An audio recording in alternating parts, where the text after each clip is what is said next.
যারা বলেন স্বামী থাকতে কেন মেয়েরা ইনকাম করবে, কেনই বা নিজের পায়ে দাঁড়াবে, তাদের উদ্দেশ্যে আজকে কিছু কথা বলবো। আসলে স্বামীর ইনকামের টাকাটা মেয়েদের জন্য হজম করা এতটাও সহজ না।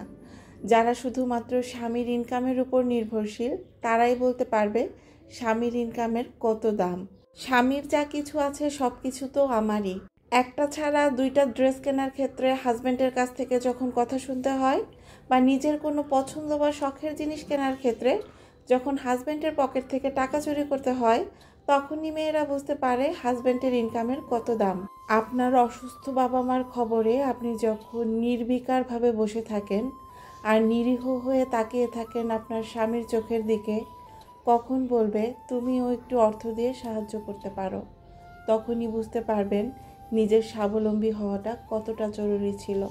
প্রত্যেকটা বাবা মা তার প্রত্যেকটা সন্তানকেই নিজের সর্বোচ্চটা দিয়ে লালন পালন করে, কিন্তু প্রায় সময়ই বিয়ের পর একটা মেয়েকে এটাই শুনতে হয়, শাশুড়ি মা বলছে আমার ছেলেকে আমি অনেক কষ্ট করে মানুষ করেছি, আমার ছেলের ইনকাম তো বসে বসে খাচ্ছ, তাই কিছুই বুঝতে পারছো না। আচ্ছা বলেন তো, ওই মেয়েটাকে কি তার বাবা মা যত্ন করে মানুষ করেনি? ওই উত্তরটাই যখন মেয়েরা দিতে যায় তখন তারা খারাপ হয়ে যায়। এ তো গেল শ্বশুর বাড়ির কথা, কিন্তু একটা বাস্তব চরম তেতো সত্য কথা হচ্ছে, বাবা মায়ের যে সন্তানটা স্বাবলম্বী নয়, ধীরে ধীরে কিন্তু বাবা মাও চোখে আঙুল দিয়ে দেখিয়ে দেয় যে তারা দুই চোখে দেখছে। বাবা মার ইচ্ছে মতো বা মন মতো বিয়ে করলেও বাবা মা সেই মেয়ে বা মেয়ের জামাইটাকেই দাম দেয়। তাদের যে মেয়ে টাকাওয়ালা পয়সাওয়ালা, তাদের বিপদ আপদে অর্থ দিয়ে সাহায্য সহযোগিতা করতে পারে। আপনার আর 3-4টা ভাই বোন যেখানে স্বাবলম্বী বা অর্থ উপার্জন করে, কোনো মতামত প্রকাশের ক্ষেত্রে দেখবেন তাদের মতামতের প্রাধান্যটাই সবসময় বেশি থাকবে। আসলে বাস্তব জীবন একটা মেয়েকে প্রতি ক্ষেত্রে চোখে আঙুল দিয়ে দেখিয়ে দেয় তার স্বাবলম্বী হওয়াটা কতটা জরুরি, আর হাজব্যান্ডের ইনকামটা হজম করা কতটা কঠিন। আসসালামু আলাইকুম, welcome back to my channel my daily life and kitchen থেকে আমি শিশির নতুন একটা ভিডিওতে ওয়েলকাম করছি।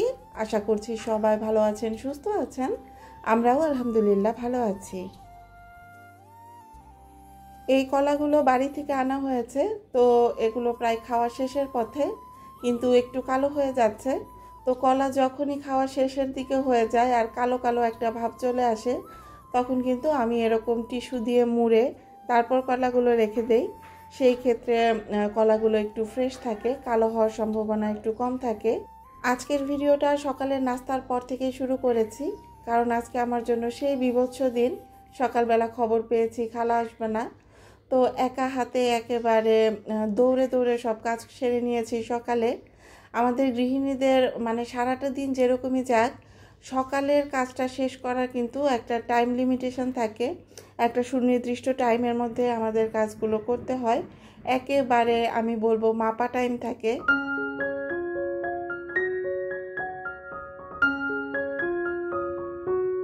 ফেসবুক স্ক্রল করলে মাঝে মাঝে এমন কিছু নিউজ চোখের সামনে আসে, আসলে এগুলো মেনে নেওয়া কষ্ট, কিন্তু বাস্তব জীবনে এই জিনিসগুলোই হচ্ছে। তো কিছুদিন আগে একটা নিউজ দেখছিলাম যেখানে 2টা ড্রেস কেনার কারণে হাজব্যান্ড তার স্ত্রীকে একেবারে পিটিয়ে মেরে ফেলেছে। তো আজকের ভিডিও শুরুর কথাগুলো সেই নিউজটার জন্যই বলা। রিফিলের যে কাজকর্মগুলো থাকে এগুলো সব সময় আমি রান্নার আগে সেরে নেই। তো চিনির জারগুলোতে চিনি শেষ হয়ে গিয়েছিল, তো সেগুলো এখন রিফিল করে নিচ্ছি। তো গরম বা শীত যে কোনো সময় আমি কিন্তু চিনি যখন বেশি পরিমাণে আনা হয়, মানে যতটুকু আমি জারে রিফিল করব তো করব, বাকিটুকু কিন্তু আমি ফ্রিজে রেখে দেই। আমার বাসায় পিঁপড়া আর মাছির প্রভাব খুবই বেশি, তো সেই জন্য আমি কিন্তু চিনি সবসময় ফ্রিজেই রাখি। আর বাহিরে যখন চিনি রাখি তখন মনের সান্ত্বনামূলক এখানে কিছুটা লং রেখে দেই। লং রাখার পরেও কিন্তু মাঝে মাঝে পিঁপড়া দেখা যায়, কিন্তু আমি দেখেছি চিনির মধ্যে লং দিয়ে রেখে দিলে পিঁপড়ার পরিমাণটা কিঞ্চিত কম দেখা যায়, তো সেই জন্যই এভাবে রেখে দেই।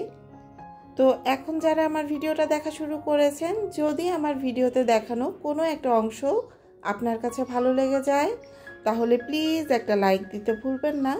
আর আজকে যারা আমাকে প্রথম ভিজিট করছেন, চাইলে চ্যানেলটা সাবস্ক্রাইব করে দিতে পারেন।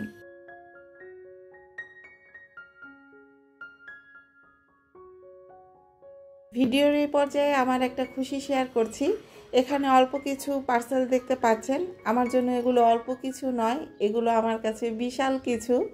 কারণ এখানে যে পার্সেলগুলো আছে প্রত্যেকটা পার্সেল যাবে দেশের বাইরে।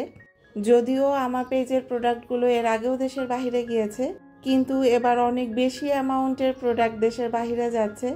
তো মনের মধ্যে আসলে অন্যরকম একটা শান্তি কাজ করছে, ভালো লাগা কাজ করছে। এখানে গুঁড়ি মশলা, কাঠের ঘানি, সর্ষের তেল, ঘি, মানে প্রত্যেকটা প্রোডাক্টই ছিল।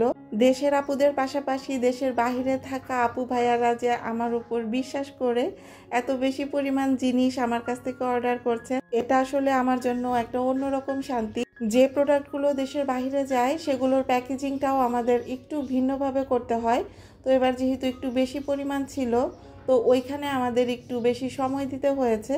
তো দেশের ভেতর থেকে যে সমস্ত আপুরা মশলা অর্ডার করছিলেন তাদের অর্ডারগুলো কিন্তু আমি ক্লিয়ার করতে পারিনি, একটু পিছিয়ে গেছি। রেগুলার ভিউয়ার্স আপুরাই যেহেতু আমার কাছ থেকে কেনাকাটা করছেন, তো সব আপুদেরই বলছি একটু ওয়েট করেন, খুব তাড়াতাড়ি আপনাদের প্রোডাক্টগুলো আপনাদের কাছে পৌঁছে দিতে পারবো। আর যে সব আপুরা নতুন করে আমার উপর বিশ্বাস রেখে কাঠের ঘানি, সর্ষের তেল, গুঁড়ি মশলা অথবা ঘি অর্ডার করতে চাচ্ছেন, স্ক্রিনে দেওয়া নাম্বারে কিন্তু সরাসরি আমার সঙ্গে যোগাযোগ করতে পারবেন, অথবা আমার পেজ ঘরের ঘ্রাণ এখানেও নক দিতে পারবেন। আমার প্রত্যেকটা ভিডিও ডেসক্রিপশন বক্সে কিন্তু ফেসবুক পেজের লিঙ্কটা দিয়ে রাখি। তো আপুরা অনেকেই আছে ফেসবুক পেজটা খুঁজে পান না, তো ডেসক্রিপশন বক্সটা চেক করলেই কিন্তু পেয়ে যাবেন। ঘরের অর্ধেক কাজ শেষ করে চলে গিয়েছিলাম বাহিরে পার্সেলগুলো পাঠিয়ে দেওয়ার জন্য।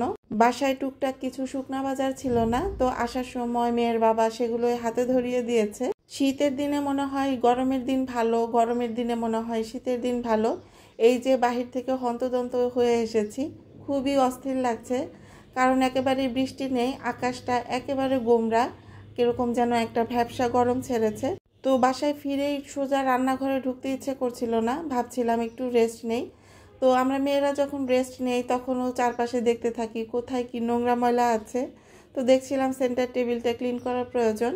তো স্প্রে দেওয়ার সাথে সাথে বাসার সব থেকে বড় কাজের লোক হাত লাগিয়েছে। তার একটাই কথা, মা আমি তোমাকে কত কাজে সাহায্য করি, কিন্তু মায়ের কাজে তাদের এই সাহায্য সহযোগিতাটা যে কতটা প্যারাদায়ক এটা কিন্তু প্রত্যেকটা মাই বোঝে। এই ভদ্রমহিলার নামে ভিডিওতে কোনো কমপ্লেন করলে আমাদের সালমা আপু পারে তো মিছিল নিয়ে রাস্তায় নেমে যায়। তো সেদিন দীপা আপু বলছিলেন যে শিশির তোমার ভিডিও ভর্তি শুধু সাফান মামুনির নামে নালিশ, আর তামিমের ভিডিও ভর্তি শুধু মুবিনের নামে নালিশ। লাইফস্টাইল অফ দীপা আইডির দীপা আপুকে আমরা প্রায় সবাই চিনি, মানে ইউটিউব আমরা যারা মোটামুটি স্ক্রল করি সবাই আপুকে চিনি। আপু কিন্তু এখন আর আগের মতো লাইফস্টাইল ব্লগ ভিডিওগুলো শেয়ার করেন না। কিন্তু একটা সুখবর আছে, আপুর ছেলে আমাদের যে তামিম বাবা, সে কিন্তু নতুন করে ব্লগিংয়ে এসেছে, তার একটা ছোট্ট চ্যানেল ক্রিয়েট করেছে।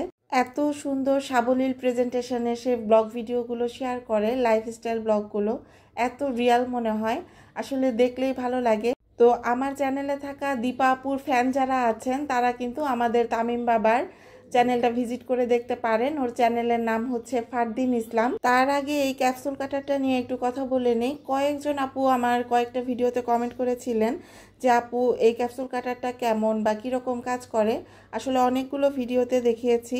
তো আদা রসুন আসলে এটাতে পেস্ট করা যাবে না, যেহেতু এটা একটা কাটার। তবে এটা দিয়ে খুব সুন্দর পেঁয়াজ কুচি করা যায়, আদা কুচি, রসুন কুচি, সব ধরনের কুচি করা যায়। এই কাটারগুলোতে কোনো কিছু পেস্ট করার ক্ষেত্রে সামান্য পরিমাণ পানি ইউজ করতে হয়। তো পানি ইউজ করলে কিন্তু সুন্দর মতো আবার পেস্ট হয়ে যায়। এই ক্যাপসুল কাটারটা আমার কিচেনের জন্য আমার কাছে একটা ম্যাজিক প্রোডাক্ট। সত্যিই আমার কাছে এটা ইউজ করতে ভালো লাগে। এটাতে আমি পেঁয়াজ কাটি, বাদাম বাটা, মানে যে কোনো ধরনের পেস্ট একটু পানি দিয়ে খুব অল্প সময়ের মধ্যে করে নিতে পারি, আর খুব সুন্দর মিহি কুচি হয়। আর একটা ফুড প্রসেসর কিনতে গেলে সেটার কিন্তু প্রাইসটা অনেক বেশি পড়ে যায়, 3000-4000 টাকা করে। তো একটা ফুড প্রসেসরের ছোট্টখাটো কাজ কিন্তু এই ক্যাপসুল কাটারটা দিয়েই করা যায়, যেখানে এই ক্যাপসুল কাটারটার প্রাইস সম্ভবত 1200 কি 1300 টাকা পড়বে।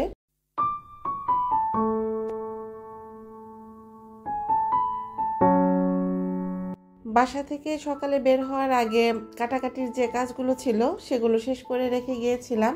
আসলে রান্নাবান্না করতে খুব একটা সময় লাগে না, কাটাকাটি করে গুছিয়ে গাছিয়ে নিতেই কিন্তু সময়টা চলে যায়। তো যেদিন বেশি ঝামেলায় থাকি, রান্নাবান্না করতে খুব অলসতা লাগে, তখনই মানে আমাদের যে টাঙ্গাইলের আঞ্চলিক ভাষা, এরকম ভাষায় আমি বাসায় বলতে থাকি, কি রান্নু, কাটতে লাগে 3 ঘন্টা, রাঁধতে লাগে 1 ঘন্টা, খাইতে লাগে না 2 মিনিট। তো যাই হোক, আপনাদের সঙ্গে কথা বলতে বলতে দুপুরে রান্নাটা সেরে নিচ্ছি। তো গরমের দিনে আমার বাসায় প্রচুর করলা খাওয়া হয়, তো করলা রান্না করেছি মলা মাছ দিয়ে, আর চিংড়ি মাছ দিয়ে লতি ভাজি করেছি। আর মেয়ের জন্য হচ্ছে বিরিয়ানি রান্না করেছি। তো মেয়ের জন্য যখনই রান্না করি বিরিয়ানি একটু বেশি পরিমাণ রান্না করি, কারণ ও যতটুকু খাবে ততটুকু করে আমি ফ্রিজে রেখে দেই।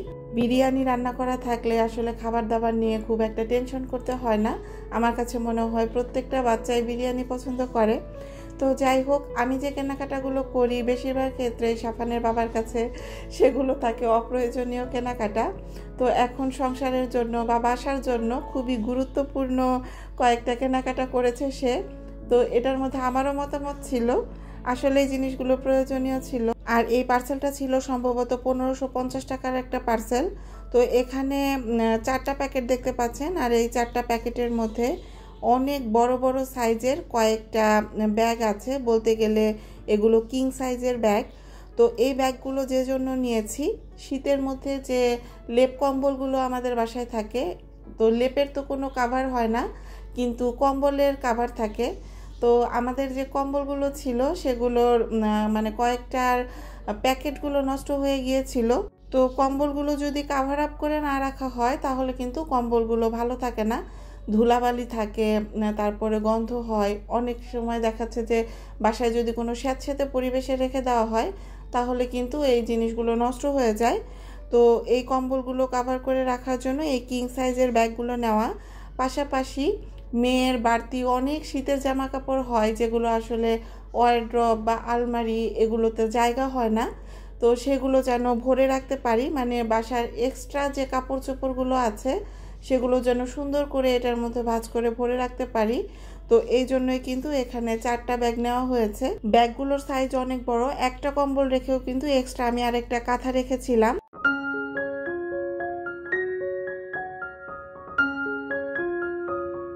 এখানে আমার আম্মা জান সাজুগুজু করে ঘুরনি খাচ্ছে, মানে আমরা এখন একটু বাইরে যাব, টুকটাক কেনাকাটা আছে। আসলে আমরা যারা মেয়ের মা আছি তারাই বুঝতে পারি বাইরে যাওয়ার সময় যে রেডি হব, সেটা মেয়েকে নিয়ে রেডি হওয়া কতটা প্যারাদায়ক। মানে চোখে যদি একটু কাজলও দিতে চাই, সেই কাজলটা তাকে ডাবল পরিমাণ দিতে হবে। আমার মেয়ে তো বাইরে যাওয়ার আগে 1 গাঁটটি লিপস্টিক দিয়ে বসে থাকবে, মানে একটু সাজুগুজু করতে গেলে যে কি পরিমাণ যন্ত্রণা দেয়। এই যে আমার দেখা দেখি তার পার্সটা হাতে করে নিয়ে এসেছে, এটাও রেখে আসেনি। মায়ের স্বভাব মেয়েরা কিছুটা হলেও পায়, এটা আসলে আমি আমার মেয়েকে দিয়ে বুঝতে পারি।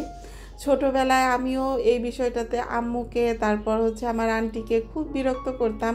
মানে লিপস্টিক বলতে আমি একেবারে অজ্ঞান ছিলাম। আমার যন্ত্রণায় আম্মু আন্টি কেউই ঠিক মতো লিপস্টিক জায়গায় রাখতে পারতো না, বা ঠোঁটে দিতেও পারতো না। আমাকে আগে 1 গাঁটটি পরিমাণ দিয়ে দিতে হতো। তো সেই স্বভাবটাই ও পেয়েছে। আমি আমার আন্টির কত দামি দামি পার্স যে নষ্ট করেছি তার হিসাব নেই। তো কেনাকাটা শেষ করে রাতের খাওয়াটা আমরা বাহিরেই খেয়েছিলাম। তো খাওয়া দাওয়া করতে করতে এখান থেকে বিদায় নিচ্ছি। আল্লাহ হাফেজ।